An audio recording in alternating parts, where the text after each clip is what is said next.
کی به تو حق داده اینجوری تو جرأت داری با کسی که زورش بیشتر از توه اینجوری صحبت بکنی؟ موقع پول گرفتن اوستاین حتی که پشت مردم در بیاد آی ما عزاداریم.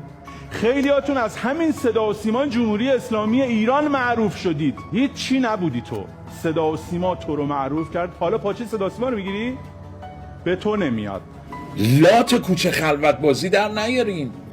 مهران احمدی یا هر کسی دیگه مگه ارث پدر تو خورده؟ مگه تو الان اونجا داری کار میکنی پول نمیگیری؟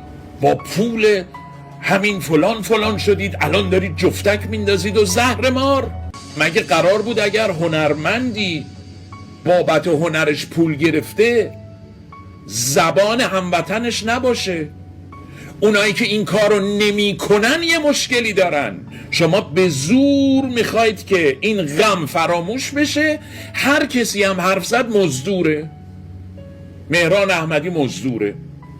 عقل هم دارید؟